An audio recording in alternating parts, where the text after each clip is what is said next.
In the backyard of her old home, an 80-year-old woman buried the only piece of her marriage left, a small ring. The morning carried a slow blue sadness, the kind that lies hidden beneath the ribs before a person has language for it. The sky sat muted, the kind of pale that happens right before rain, though no storm had been announced.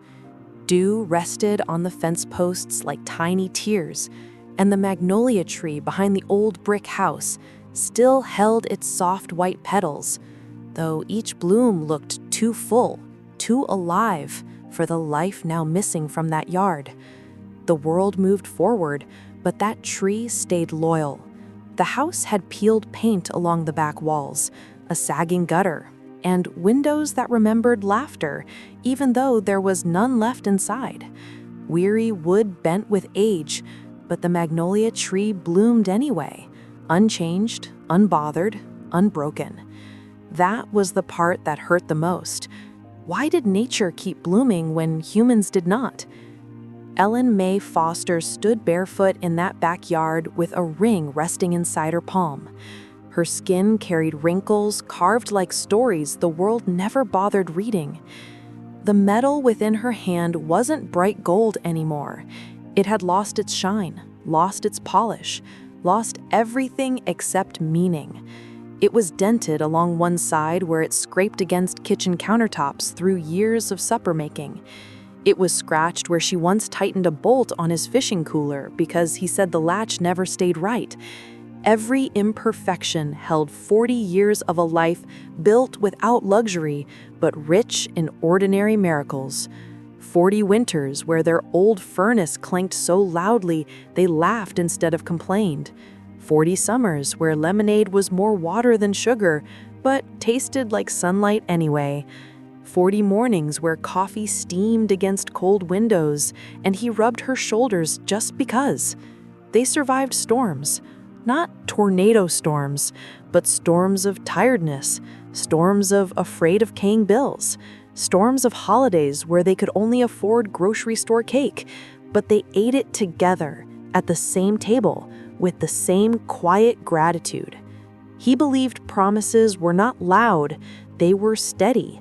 Her husband Warren said weddings did not need noise. Noise made people look instead of feel. Noise made something sacred shrink until it fit inside someone else's opinions.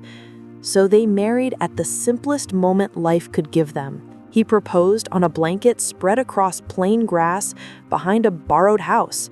The air smelled like grilled cheese sandwiches, burned edges, melted slices stretching like soft ribbons, and lemonade poured from a jar that once held pickles, which made it taste slightly sour but somehow better.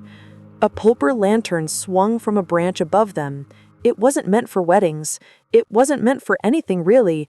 It was left over from someone else's birthday. But they used it anyway. That was their way. No planning, just living. He slipped the ring on her finger. No music, no guests. Just two hearts learning to speak the same direction. And that moment aged like honey. Time did not spoil it. Now she knelt beneath that same magnolia tree. Her knees cracked and she steadied herself with palms pressed into moist earth. Grief ages bones faster than birthdays ever could. The ground was cold, damp, unwilling to hold something sacred, yet she cut into the soil with her bare fingers. Not a shovel, not a garden spade, just hands, because grief demands direct contact. Grief doesn't want distance. Grief wants dirt under nails. Grief wants tenderness to ache. She pressed the ring into the ground. Her voice trembled into stillness. She whispered, "You stay here. You stay safe. Someone needs to still be married." Tears did not fall. She had already cried beyond her own capacity. Grief empties every reservoir before the world ever sees it. She covered the soil gently, smoothing it the way she used to smooth pillow corners when Warren fell asleep first. When she stood, magnolia blossoms lowered from windless branches, brushing her shoulder. Not touch, not accident, but memory. Inside the house, everything waited for someone who would never come back. His boots still leaned beside the door, dust stuck in the creases. His coffee cup still rested high because he always put it out of her reach so she would stretch and laugh when she grabbed it. His newspaper stayed folded in the same way, sports section tucked behind front page, crossword unfinished. She sat at the kitchen table and waited for silence to soften. Silence did not soften. Silence became loud. Nights became long.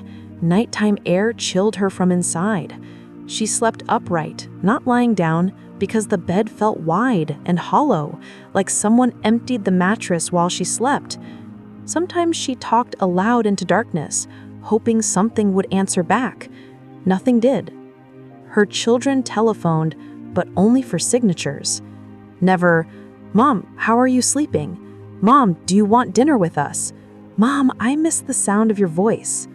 Always, "We need you to sign insurance papers. We need documents about the house.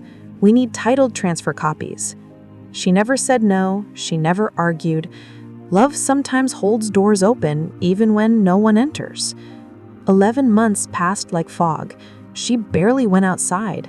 She watched neighbors build gardens, repaint porches, take early morning walks. They waved. She waved back. But waves are thin. Waves do not sit beside you during grief. She waited. No one came. Then a letter arrived. Crisp envelope, hard handwriting, real estate stamps. The words inside were colder than winter wind. "You cannot live alone anymore. The property value must be released. You need to move." Not help, not support, not warmth. Removal. That night she sat beside the magnolia tree again.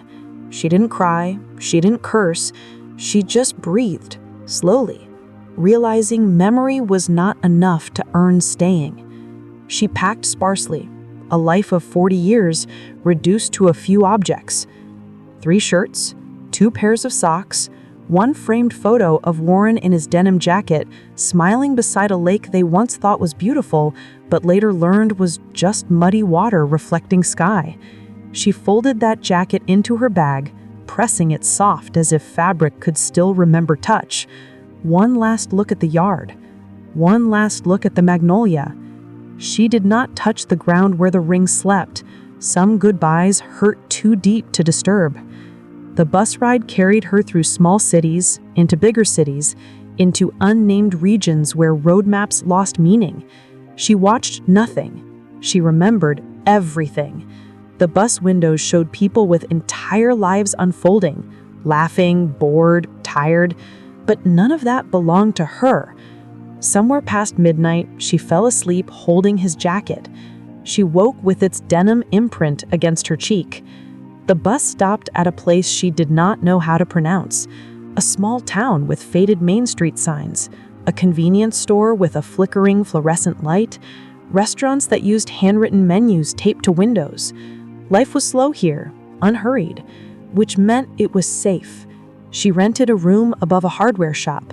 The ceiling slanted, the paint peeled. A pipe inside one wall groaned like a restless ghost. The carpet smelled like old cleaning fluid. But it belonged to her, which meant peace. That first night she ate crackers with apples. Her hands trembled when she unfolded a blanket. She whispered to no one, "It's not home, but I am breathing." And sometimes breathing is victory. Sunrise brought children's voices drifting up from the street. As she walked toward the park, the playground was chaos. Shoes untied, ponytails undone, juice boxes leaking. A girl fell, scraped her knees. Dust smeared across her cheek. Ellen knelt, held the child's hands gently. "You're okay, sweetheart. Sometimes falling is just practice for standing." The child blinked through tears. "You sound like a grandma." "Maybe I am," she answered. A feeling, almost forgotten, bloomed inside her ribs. Warmth. A beginning. Later that afternoon, someone knocked on her door. "Ma'am, we heard what you did at the park. We need someone patient at our daycare. Someone soft. Someone who remembers how to sit with crying children instead of rushing them." Ellen nodded. Not because she needed purpose, but because children need softness. That was how her new life began, not loud, not grand, but quietly in the shape of someone asking her to help. That day, she laid out clean towels, stacked cookies, prepared coloring sheets. Her palms shook when she opened the door, but she steadied herself. Kids arrived. 3 first, then 5. Shoes everywhere, juice everywhere, giggles erupting spontaneously, tiny heads falling asleep against her arm, hands reaching for hers without words. They called her Grandma Ellie. She let them, because love sometimes needs a name, and she had not heard hers spoken with affection in so long that it felt almost new. Ellen woke up her first morning in the new town, and the air felt clean, like nothing behind her could reach this place. She sat on the tiny bed the landlord had offered for free and looked around that small room. It smelled like paint and lemon soap, and loneliness too. But loneliness was familiar, so she was not scared of it anymore. She sat still for a while, then stood and washed her face in the small sink. She whispered, "Look at you, old girl, starting life again." She walked outside and stood on that porch. The street was quiet, except for a school bus turning the corner. Children stepped out, laughing loud, and backpacks hanging. She watched them, and something inside her chest knocked, like a memory. The way her husband laughed, watching your kids run. The way he called her sunshine. The way he touched her hair when she cried. She stood there, holding herself, and breathing slow. A woman named Gloria, who lived next door, walked out holding a grocery bag. "Hey, morning, sweetheart. You just moved in, right?" "Yes, ma'am." "Well, welcome, honey. I hope you settle nice here." Ellen smiled soft and nodded. She walked through Main Street and saw a small building that had a faded sign reading, "For lease." It was empty. White walls, a broken chair, dust in the corners. But she walked inside. She walked slow, like she was walking through her own memory. She looked around. It was big enough for something, but she did not know what. Then her eyes landed on the room in the back that looked like a classroom. Little shelves lined up, a chalkboard leaning crooked. And she whispered, "Daycare." Her hand shook, and she leaned against the wall. Her heart said, "Not childcare, not kids. You are too old, you are too tired." But her soul said, "You know how to hold children when they cry. You know how to make them nap. You know how to tie shoes. You know how to love." She walked back home and thought until night fell. She sat on the little table, opened her phone, typed childcare license requirements. Her eyes hurt, her back hurt, her chest felt full, but she kept reading. She filled online forms, she mailed documents, she prayed sitting barefoot on the cold floor. Weeks passed. She kept walking to that building, just looking, touching the locked door. Then one morning, the mailman knocked. "Ma'am, this is for you." Official-looking envelope. Ellen sat on the floor and opened it. "Approved." She read it again. "Approved." She smiled. She cried. She covered her face and thanked life. She called the landlord and signed the lease. She cleaned that building with a bucket and old rag. She painted walls in pale sky blue. She wiped windows until sunlight glowed through. She bought toys from thrift, blocks, plastic cars, dolls with messy hair, books with missing covers. She taped paper stars on the ceiling. She placed blankets folded neat. She hung a paper sign out front. Grandma Ellie's Kids Corner. People walked by and stared. Some said, "What a sweet name." Some said, "Who would bring their kids to an old lady?" But one mother walked inside, a young woman holding a little girl. "My babysitter quit. This is the closest place. Do you take care of little ones?" "Yes, honey, I do." The little girl looked shy, holding her sleeve. Ellen bent down slow. "Hi, sweetheart. You want to play with blocks?" The child nodded. That young woman left her daughter, and Ellen stood in silence. A child sat in front of her, trusting her, needing her, breathing near her. She felt alive. The day ended and the mother returned. The little girl hugged Ellen tight. "Bye, Grandma." Ellen froze. "Grandma." Her eyes watered, but she hid it. "Take care, sweetheart," she whispered. The next week, 2 more children came, then 4, then 6. The sound of laughter filled that building. Nap time soft, snack time gentle, story time full of voices. She sat every Friday counting money. It was not much, but it was hers, earned from love. One morning, Gloria came by. "Girl, you got half the town talking. People say you are saving them." Ellen smiled. Saving them? But truth was, they were saving her. She framed a picture of her husband and placed it on a shelf near the window. Sometimes she sat next to it, telling him, "Look at me. I did not fall. I found life again." She kept her schedule full. Kids in, kids out. Parents calling her grandma, children drawing pictures of her on paper. One drawing was of a magnolia tree, petals shaped like rings. She stared at it, heart shaking, eyes burning. A child said, "That's for you, Grandma Ellie. The tree is pretty like you." She pressed the picture to her chest and carried it home like treasure. At night, she sat under a lamp. Tea warm, soft light, thin blanket over her knees. For the first time in 1 year, she slept smiling. Months passed. Her video went viral. Someone filmed her hugging a crying child. Someone posted, "Look at this woman. Kids call her grandma. She saved them." Over 1 million views, thousands of comments, people writing, "I wish she was my grandma." One day, her daughter called, "Mom, we saw the video. Why did you leave? Why did you not call?" Ellen sat silent, listening to that voice that once threw words like stones. She answered, "Baby, I waited a long time, but kindness never came." Her daughter said, "Come home, we miss you." Ellen said, "Sweetheart, I already found home." Then she hung up gentle, not angry, not hurt, just done. That night, she sat again next to her husband's picture. She told him, "I think I'm doing all right." And outside, magnolia trees in this town began blooming. White petals, curved, soft, round, almost shaped like rings. And she felt like life was whispering, "Keep growing, old girl. Keep blooming." The sunlight stretched long across the sky, spilling gold through the dusty windows of Little Magnolia Childcare.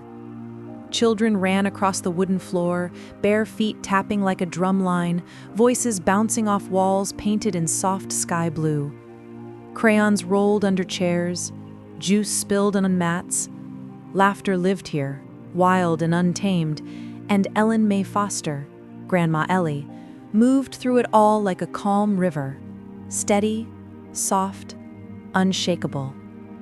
Her hands tied shoes, she wiped tears, she brushed hair from foreheads, she read books aloud, letting her voice carry stories of forests and rivers and little girls who were braver than they believed.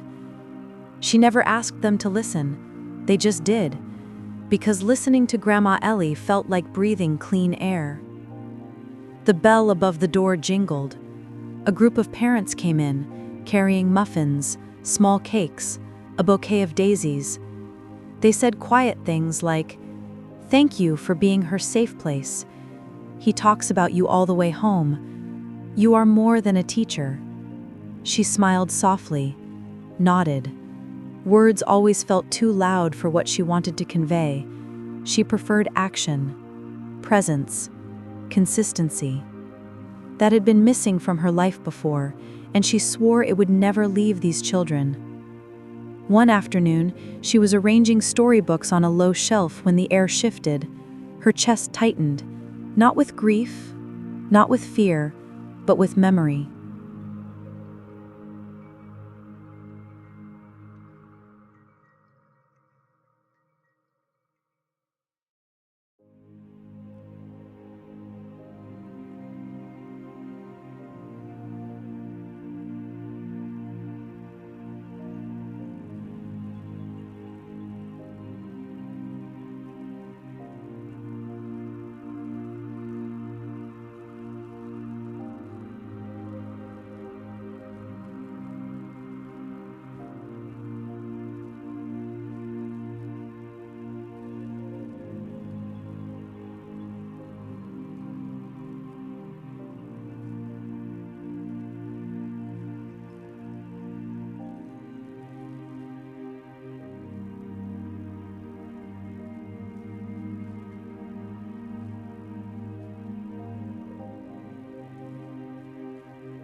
Some endings bury you.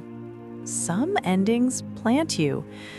But if you wait long enough, you bloom again. And when you bloom, you do not bloom alone.